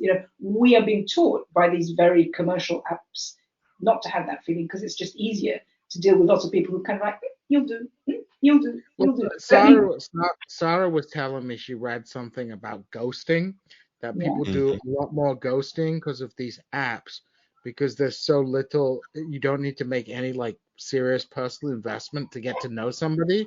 So like you said, it simplifies the process, but it takes out like a big part of like the emotional effort and emotional labor that it takes to get to know somebody. And like you say, Susanna, then everyone's exchangeable. So if you just ghost someone, it doesn't really matter, because there's always somebody else on the meat market. Yeah, exactly. And it's a very efficient way for people to have sexual intercourse, but it's perhaps not a very efficient way for people to build meaningful relationships. And to go back to my critique of capitalism and how it spends our resources so much, and Dwayne Monroe talks about this, so much of our computing power and our investment capital goes into these dating apps. I mean, not just dating apps, but things like dating apps, which have a kind of, that just because they're possible, and even enjoyable in some contexts, doesn't necessarily mean that they're particularly healthy for the development of our society. Some might argue that is a conservative point, but I think, the reduction of dating. Who cares about the development of our society? Can we just put that to one side? What about our personal development as people who want to experience the heights of pleasure, ecstasy, joy, emotion in the world? If it's possible, Jean, to park the kind of whole society solution for one moment, I just think on an individual level, it's a con. We're being done. We're being done. The denial, the not looking anymore for people that we can have an absolutely powerful interaction with, even though that comes at the cost of perhaps heartbreak, pain, humiliation, them not being the person that you think they are. Because I think also a big attraction of these dating apps is safety, security. You kind of know that you're just exchanging people and it's not very meaningful, and it's more about bodies or the look of the person, will they fit in with your life and friends. But it also is a measure of self-preservation, because it means you'll never be hurt, and the price of making yourself vulnerable, of actually having an authentically deep connection with somebody else, is you probably will end up hurt or disappointed down the way. But so anyway. So it swings around. But yes, I agree with that. But I think on a societal level, that also leads to like really alienated and cynical people. If in our most personal of interactions with other human beings, we're reducing it to this kind of like very mechanistic, machine-driven meat market, we're going to be sad people, right? I don't think it's going to make people happy. I remember talking to my friend. I went to visit my friend in Massachusetts. He was spending time in Cambridge at Harvard, and he was killing it on the apps. Swiping. He had different chicks every night. And then I just sat with him one night, and I was like, I'm going to be honest, mate. Like, this looks freaking depressing. He's like, you know what? He's like, a lot of my friends who are in relationships are like, oh, it must be cool with all those apps. But you know what? It is kind of really depressing, because you get like rejected, and you might meet someone that you like, but they ghost you, and then you ghost someone and you feel bad. And it all makes you sad. So we end up with a kind of like all this energy and resources and money and computing power being poured into a technology that, instead of enhancing the human experience, both as individuals and as a society, ends up having a profoundly negative effect on a society and making us miserable. Mm-hmm. Jason's crying now. Well, yeah, because I'm going to go, after this show is over in a few minutes, I'm going to go have breakfast by myself and cry a little bit as I look at the ocean and think to myself, why is Sleazy's property not here with me to enjoy this? Yeah, you're going to be deleting all of the dating apps, playing Milli Vanilli. It's a tragedy for me to see. And you stand the dream is over. But no, I don't know. That's some real shit. And I mean, like, that's the thing too, is like, I don't know, like, I feel like it's an aspect of not just dating apps, but like dating apps can just, like, add different aspects to it, because like, it's just not, it sucks. It sucks trying to juggle people. Like, it's not like an easy fucking thing, and then you end up hurting people in the process. Mm-hmm. And you end up hurt. It's like it's a cycle where it's like, no, you do this, right? Getting chicks makes you happy, bro. So if you get chicks, you're happy. But it's like, no, it's not a 1 + 1 = 2. It's non-stop, because there's always new people who are going to join. You're going out on a date with this, but someone else might be there. They might be better, since everyone's kind of exchangeable. There might be, okay, I'm now in a relationship, but now someone else. I mean, it's again, talking of Baudrillard, he says our society is one like in The Sorcerer's Apprentice. Is that what it's called? In Fantasia, that section of the Disney. The Sorcerer's Apprentice, yeah. Yeah, so where more and more stuff is coming out the cauldron, he says that's what our very visual, hyperreal culture is. There's always more. There's more people. There's more stuff we could be getting all the time. More. There's never. How can you ever be satisfied in that? How can you say, yes, I definitely made the right choice with this person that I bought from the dating app shop, because there's 10,000 other ones that are coming up there. So true. It's like me and my Games Workshop miniatures. In the past, I used to have to save up my. I used to have to save up my pocket money, and I would look at my Chaos Dwarf Sorcerer on Alamuus, and I'd go, I'm going to save up my £20 and get my Chaos Dwarf. Now, I can just go online, and I can just order box after box of miniatures in my house until my Amazon credit card is totally. And also, the other thing is, you don't even need to buy it. You can just look at pictures of it, and in the end, we do. I will admit today I spent like a good hour looking at oogling knockoff Space Marines online and fantasizing about painting them. But there you go.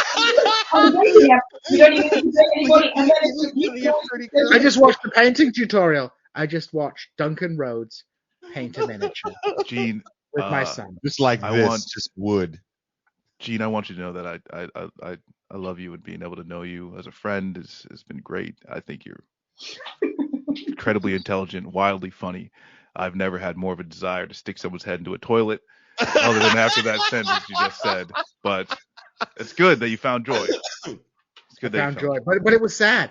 I did not get the tactile. This is one of the issues why I didn't get the tactile experience of touching a fresh meat and cutting it out of the screw, getting the glue and slowly sticking the arms on the Space Marine. Right? I just watched Duncan Rhodes do it. You found joy and passion. Don't listen to these laughing fools. You have found a joy and passion. True. That's given you absolute joy and ecstasy in life. Congratulations. That we should all be so lucky as to find such a lovely and fulfilling life. Guys, you go. You don't have. Well, yeah, you don't have your miniatures, do you?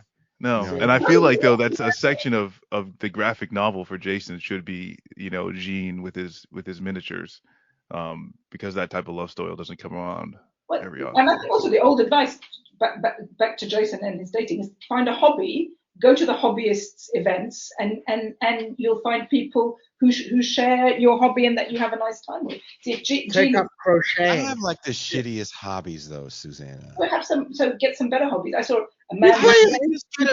Hobby? You play music. I do. That's like the thing I do. I play music. Okay. That's okay.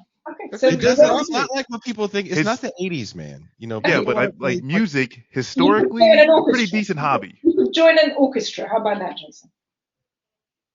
You play really stringed instruments. That's an easy transition. Sort of Susanna's like trying to get me to do the worst shit ever. You can join a chess club, Jason, and see more dudes. What are you talking about? Orchestra though is orchestra. There's you can do some yoga. You can do, I don't know, stuff. Okay. You need to find a very niche hobby like Gene has done, and from that all pleasure will come. That's what I think. I really wish that I could have like a camera on me so you could see my daily thing when I walk downtown, especially when I go down there today to get food. I really wish you could see, because it is, someone said drum circles. Jesus Christ. Learning Spanish? That's a hobby. Yeah, I'm trying to learn Spanish, and when I Spanish at women, I think I'm saying the wrong thing sometimes. But you shouldn't, Susanna. I shouldn't have learned all my Spanish from hood movies. Yeah. I think learning Spanish and practicing it in the park with strangers is going to work out well for you. I've been First of all, I've been practicing it with the laundry people. Good. You need to be just find a bench, play the guitar, and then try out your Spanish. Practice Spanish. Doing a tour of doing This Is Revolution live. Why are you not doing that? COVID, I know, but we're gonna do This Is Revolution live soon. When we get popular enough and we could do This Is Revolution live show London, Susanna has to be our guest, our live guest. Well, I'm sure you have many live guests to choose from.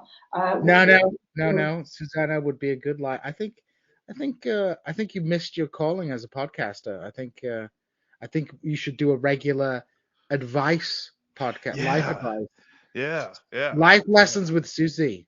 Yes, yes. Well, thank you. I don't know. I don't know if it is my natural me. And also, there's only so much time in the day, right? Yeah.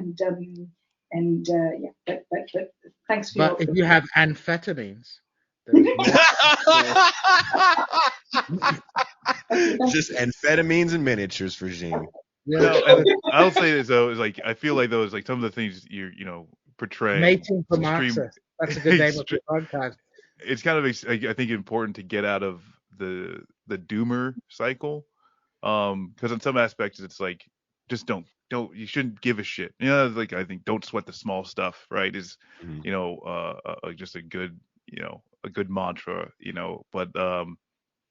but then also, yeah, just even really rethinking, because in something that you said, kind of in a retort to Gina, was saying, who cares about society, on some level, right? But like some things can just be for us, and we should be concerned how these things make us feel, and it's okay to be self-indulgent, and especially things that's like how many billions of like billions of barrels of oil I can collect. Like you're gotta, but Yeah, and it is okay to be freaky also. That's the other thing. yes, yeah, right. It's in like we're fucking with Gene, but like I hope we're joking when it comes to like your miniatures. Like do whatever you want, bro. Like we love you.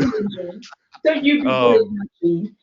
Yeah, but that's not only that it's okay, but like you also there's no winning there. I think that's like Effectively, what you're doing in the end is just turning yourself into a robot, isn't it? Going to cut off anything that might cause offense to anybody. You're going to sit there like that.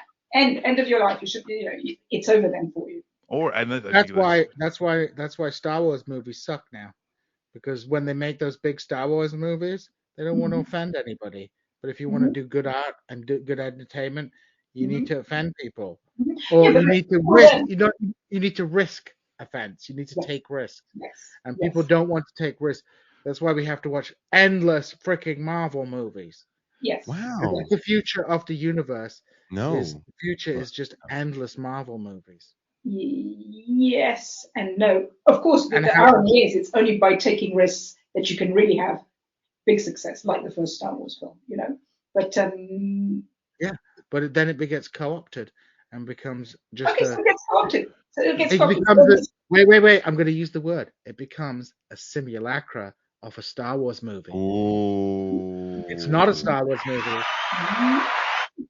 but it's like a fake Star Wars movie. Like all the new Star Wars movies, the new ones. Like I will tell you this: people hate the '90s George Lucas movies, and they were bad movies, but they were honest movies, right?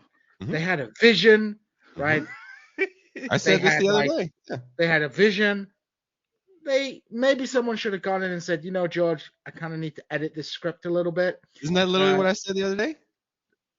Well, yeah. I said this all the other day. Yeah. Yeah. Well, but they were honest movies. It was a story about something. It was about the fall of democracy, the rise of fascism, and I totally think Count Dooku should have been a good guy, but they were honest movies. But the new one would just literally. It's not even, Gene, I disagree with you. I don't think it's because they were about the fight for democracy. I think it's because there was genuine freaky chemistry between the actors, who were people with authentic, weird charisma. And I think that Harrison Ford is obviously the best looking man in the world once. And him with Prince, there was stuff going on there of a schlonky nature that wasn't a rigorously done for this, yes, I am noble, oh, you are bad. There was no, I agree. No, I'm talking though about like the ones that Lucas did in the 90s that everyone always slags off. So the originals people love because they were, like you said, you had good actors with freaky chemistry and a fun story, and it was enjoyable, right? It was like Dune, but without all the like weird libertarian stuff. But and heart plugs. But the 90s one, it was a story, it was a vision, it was George Lucas's passion project. But when they came back and made those movies, like Disney made like a corporate movie, they brought in J.J. Abrams. It was like there was no vision or anything. It was a simulacra because it had all the things and the licensing of Star Wars, but it didn't have any essence or spirit of it. There was no Yeah. vision for anything. Anything ever done by market research or because this worked, therefore I'm going to do this on the numbers. None of that ever. It might make money for you, but none of it ever works. The only stuff that works is the freaky stuff, which also often fails. But the freaky stuff that works is the gold spot, right? That's why Showgirls is a good movie, even though people hate it. Showgirls is a great movie. I love Showgirls. That's a fantastic movie. I want to see it again. Well, there's your watching for this evening. No, actually, you know what I'm watching? Susanna. I'm watching American Gigolo is what I'm watching. I'm watching the old version of it. It's really good. Do you know what I thought? They remade it? It's about to be a series. Yeah, it's about to launch in the next month or so. There's about to be a new. It's one of the cable. It could be. Is it going to be black? I don't know. That's the thing. They like remake it, but black. I don't know. I am not sure. Would you watch it if it was black? But can I say Richard Gere is amazing in it? It's really good, and I've never seen him good anyway.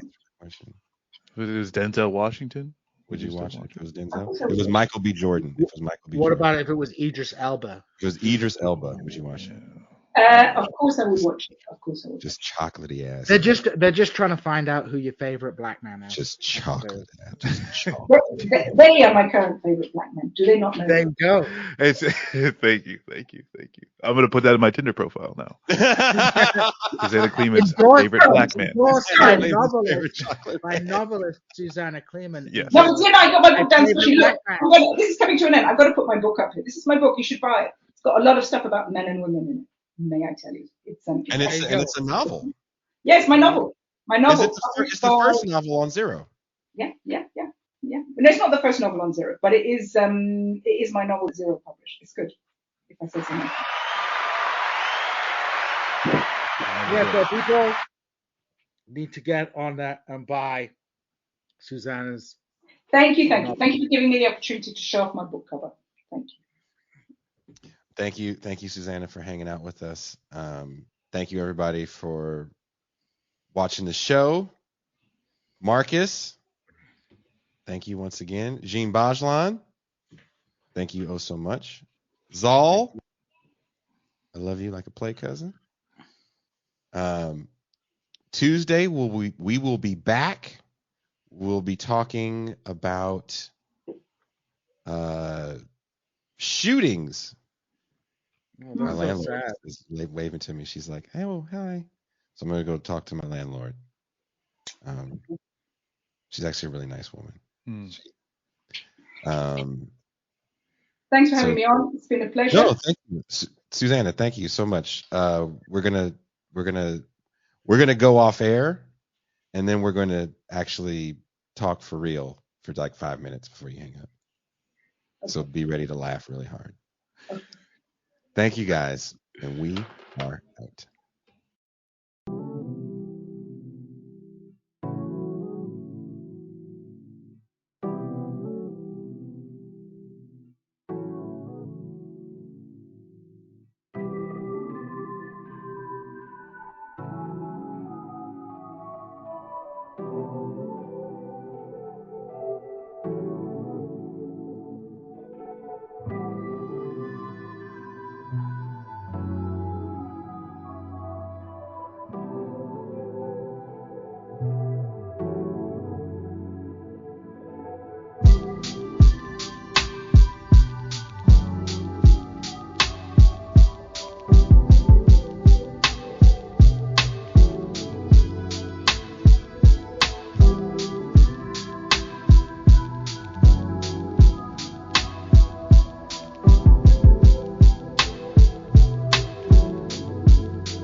Did you have fun, Susie? Yeah, that went off in all sorts of different directions, but that was very fun. Thank you. Yeah, Yeah, you're a natural podcast talent. What does that mean? I can talk any old stuff for long periods of time. yeah. Pretty much. I had to sign my new rental agreement. The one for no, it's Marcus who's having the rent. Yeah. Did they raise your rent? No, Or is it not still? at all. Why would I she do think that? your rent is like what I like the raise in my rent. My rent's $900 a month. But a worse time on Tinder. But Marcus, you don't need to be on Tinder. So. No, I don't. Well, Marcus has a girlfriend. Yeah. Wait, Marcus is winning. Did you end the stream, Gene? Gene, you No. didn't end the stream.